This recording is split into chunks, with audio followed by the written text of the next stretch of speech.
Gaza under fire, under siege. The humanitarian situation is simply heartbreaking. As the war closes in, the people charged with saving lives, they also put their life in danger, are just as vulnerable. They are completely traumatized. Nibal Forsak is with the Palestine Red Crescent Society. She is in the West Bank. Give us a sense of the humanitarian suffering, not just generally in Gaza, but what your staff is dealing with. The humanitarian situation is simply heartbreaking and overwhelming and horrific. Our teams, the Palestine Red Crescent teams, have been working around the clock for over 4 weeks, for around 4 weeks, tirelessly trying to conduct their humanitarian role, saving as much people as they can. Up to this moment, they are on a duty. They cannot go back to see their families, check on them. They have left their families with no food, no water, no electricity, no medicine, and they are living constant fear that they might lose their children or their families who have to leave them to go help other people. Because as you know, there is intense bombardments that is taking place all over Gaza. There is no safe place in Gaza. It's just so much hard for a paramedic or a doctor or a nurse to have the strength to still trying to provide help, save other people's life. And up to this moment, for 26 days, they are unable to go and see their families. They also put their life in danger in order to go and help other people's. Up to this moment, 4 colleagues were killed since the beginning of the escalation by Israeli bombardment. And still, my colleagues have strength, have determination to go out, try to save as much people as they can. They have lost loved ones. They are shocked while they are on a duty to see a father. One of our paramedics went to transport one of the cases from a hospital. He was shocked to see his father killed in an intense bombardment for their home. It's happened the same for another nurse who works in our hospitals. We run 2 hospitals in Gaza. She had to see her brother killed while she was in a duty in the hospital, trying to save other people's life. Literally in Gaza, there is no safe place in Gaza. Up to this moment, 70% of almost 9,000 victims are children, women, and elderly people. It's just so much hard for our colleagues even to continue working. They are completely traumatized. Every single hour they are encountered to heartbreaking, horrific scenes of children and women are killed while they were sleeping in their homes. Mm-hmm. I know this is a big question and we have a limited amount of time, but for people who are watching this program, what is your message to Canada? My message to Canada and to all world leaders to intervene immediately, to pressure Israel, to stop attacking civilians, stop attacking medical care facilities and medical care personnel. According to the international humanitarian law, civilians, healthcare workers, along with health facilities, should be respected and protected. Over 2 million civilians now live in Gaza with no food, no water, no electricity, no medicine, no fuel, and soon they will be even with no medical services because all hospitals are collapsing, witnessing extreme shortages of medicines, medical supplies, as well as running out of fuel. Please, our call is for a non-stop open a humanitarian corridor to allow the entry of all the humanitarian aid, including fuel. This is urgently needed to guarantee that all hospitals will be continue operating and providing their life-saving services. Nibal Forsak with the Red Crescent Society, thank you. Thank you. We did that interview yesterday before the incident in Gaza where a Red Crescent ambulance was struck. The organization stressed again today that hospitals and ambulances are protected under the Geneva Conventions. They must also not be misused by combatants. Coming up, open online sources can be used to cut through the fog of war, but also to spread misinformation. Rather than the person supplying you news being the filter, figuring out what is true, what is false, what is trustworthy, what is credible, you have to make sense of it. Justin Ling breaks down open source intelligence and the impact it can have. Next.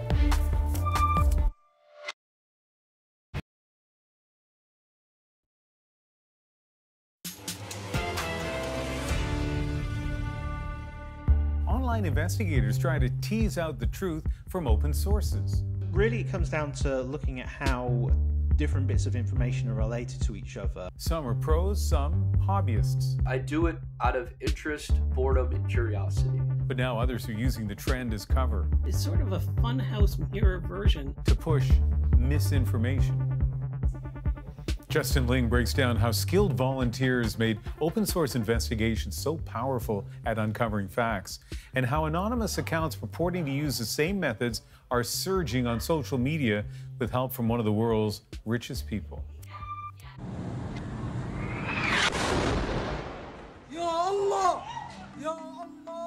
By now, you've probably seen this footage.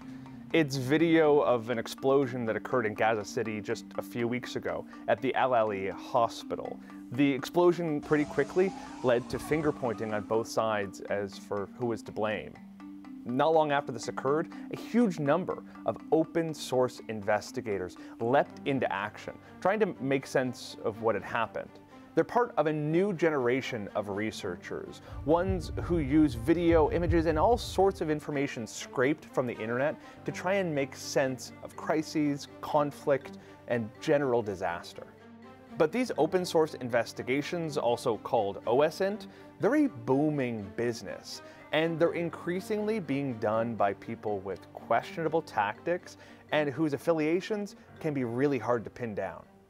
While OSINT is getting a lot of buzz these days, it's not exactly new.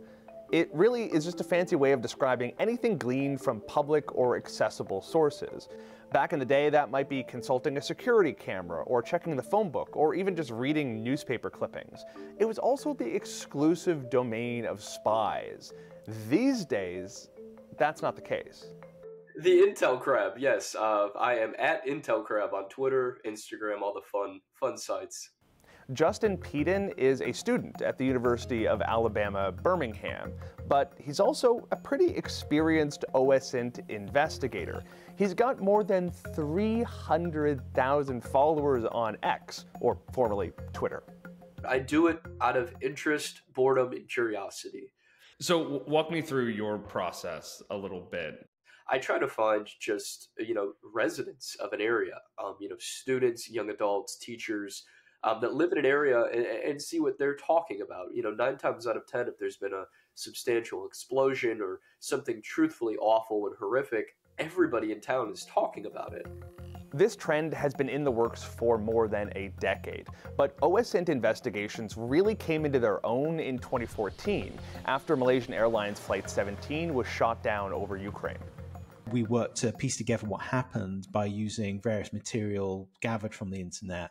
It included photographs of military vehicles being transported through Russia and Ukraine, even the social media page of the soldiers involved with transporting the missile launcher to piece together their unit and who was involved with the transport.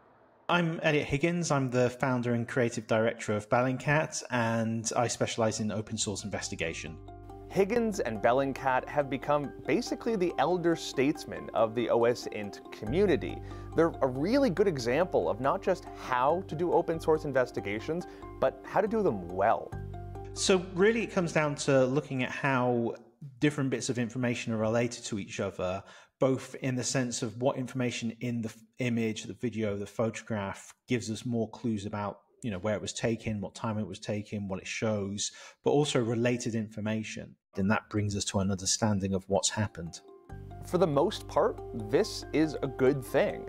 OSINT investigations have helped us better understand war and conflict. They've exposed evidence of Russian war crimes in Ukraine. They've given us aerial footage of Chinese mass detention camps. They've helped solve murders. They've exposed money laundering campaigns. But there's been a big change recently. Researchers at the University of Washington have been looking into how just a handful of accounts on Twitter have become what they call a new media elite, eclipsing professional journalists and the mainstream media. Mike Caulfield is one of the researchers who contributed to the project. When we looked at this set of 7 accounts, we found that they had achieved over the first 3 days of the Israel-Hamas war, they had achieved 1.6 billion views between them, 7 accounts. When we looked at billion with a B. So now there's a huge spectrum in these OSINT investigators. On one end, you have super credible groups like Bellingcat. On the other, you have some of these anonymous accounts known to have spread misinformation. A bunch of these OSINT accounts are anonymous, so we really don't know who's running them. And they have a real habit of sharing misinformation. We've seen circumstances where accounts share footage from one conflict, like Syria, and claim it's another, like Gaza. We've seen circumstances where they've published footage from video games and claimed it's real life. There have been instances where they've whipped up panic about a possible nuclear strike that was complete nonsense. And perhaps worst of all, the Russian government has been using OSINT tactics to try to deflect allegations of war crimes against their military. It's sort of a funhouse mirror version of OSINT. The idea there is rather than the person supplying you news being the filter, figuring out what is true, what is false, what is trustworthy, what is credible. You have to make sense of it. You have to figure out where it came from, who is behind the video, whether it's credible. There's a whole new proliferation of these open source accounts. Has it made your work harder? It's not so much that it's made our work harder, it's made it more annoying, I would say, more than anything. I think the last few weeks with Israel and Palestine, it's been a particularly strong example of how things are going wrong. And I think a lot of the root cause of this is the fact that anyone can buy verified status, that gives them a kind of boost in the algorithm. With subscription accounts, people are encouraged to share as much content as possible to pick up followers who then will subscribe to their accounts. And it doesn't really matter if it's verified or not. What most people are looking for is something that reinforces their current opinions. This is a bigger problem than just a few bad Twitter accounts. After the explosion at the Al-Ali hospital just a couple of weeks ago, there was a huge amount of disagreement about what had happened. We had OSINT investigations from really credible outlets and some less credible outlets, many of which came to different conclusions about what had happened using different bits of information. The fact that there was no agreement on all these investigations led to some people alleging a cover-up or disinformation. How do you make sense of a conflict where you have different organizations coming to wildly different conclusions, relying on different evidence? I think this is a real problem. I mean, one of the issue is often they relied on the same evidence to make different conclusions. Sometimes I think it's partly a feature of misapplying certain techniques. So, for example, we had a crater at the site of the explosion, and often you can use craters to measure the direction of fire.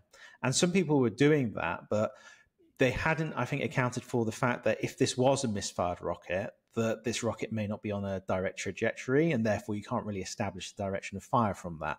There has been some good work done, but I think in this specific example with the hospital, I mean, we've at Bellingcat have done a lot of analysis of this and reviewed the work of other people. And I would still say that's inconclusive, and people don't want to hear that. Now, a bunch of major news outlets, as well as the intelligence services of the US, Canada, and elsewhere, have come to the conclusion that the most likely explanation for the explosion was a misfired Palestinian rocket. While there might be a lot of noise, it's the work of people like Higgins and Peden that helps us make sense of a lot of this chaos. And there have been entire communities of OSINT investigators that have sprung up to try and make sure the information that's going out is verifiable and accurate.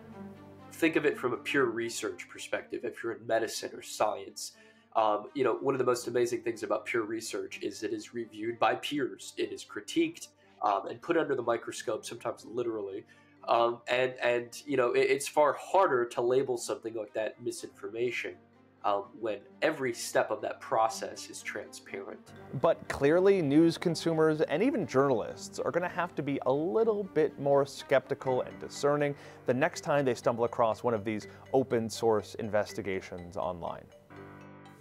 Justin showed us that finding reliable open source intelligence is increasingly challenging. We reached out to that Twitter account you saw in his piece, OSINT Defender, but didn't get a response. Professional teams are constantly debunking misinformation, including BBC Verify. And here on The National, Adrienne spoke with CBC News' own visual team. You can find that interview online. Sunday on The National, we'll have my feature interview with an emerging star on Hockey Night in Canada, Kevin Bieksa. The former NHL defenseman is used to reacting on the fly, so a couple of weeks ago, like shots on a power play, he agreed to face some rapid-fire questions in the time it takes to serve a minor penalty. Okay, so I've got 8 questions. Yep. Chris is timing us. We've got 2 minutes, and see if you can get through these. Okay. Player, past or present, you most admire? Joe Sakic. Oh, okay, not a defenseman. That's interesting. A best game you ever watched? Arsenault versus Crystal Palace. No. Yeah. Arsenal versus Crystal Palace. All right. Well, and Arsenal. As a player, the on-ice moment that you still treasure? I think probably Game 7 national anthem in Vancouver before we lost. Before you lost. So you played here in Vancouver for 10 years. What do you miss most about this city? I think the air. Yeah, that mountain ocean air. You smell it right away when you get off the plane, and I love the air. Oh, these are interesting answers. Yeah. A lot of surprises. I'm an interesting guy. Biggest difference between the NHL you played in and the NHL now? Speed. I skate with my 16-year-olds in full gear once in a while, and the Ducks are on right after us. Speed has really gone up. Wow. What's Ron MacLean really like? Ron MacLean is the ultimate guy's guy. Great guy, a lot of fun to be around, great memory. Can remember every single detail from 1978, November 5th. Yeah, that's true. Yeah. That is true. Finish this sentence. If you hadn't been a hockey player, I would have been... I was going to be a financial advisor. I had an internship in Madison, Wisconsin to work for an investment firm. And my dad was very disappointed I didn't take it my senior year. Favorite Taylor Swift song? Oh, God. I don't even, I'll guess, is Red one? Red's the album. Yeah, I don't actually know if Red's one. I'm not a big Swiftie, but I'm a big Kelsey fan, so I'll turn into a big Swiftie. Okay, that's 2 minutes, thanks. All right, thank you. That was almost exactly 2 minutes. Was it? Yeah. You were wasting my time, though. Now I'm getting a little competitive. I'm right. Stop wasting my time. Yeah. He is competitive, and as he said, he's an interesting guy. There's a lot more. We have our full interview here on The National on Sunday. Coming up, the age-old toy passed down from generation to generation. It's not often that you see a toy like the Easy Bake Oven last for 60 years. The Easy Bake Oven's 60th anniversary is our moment.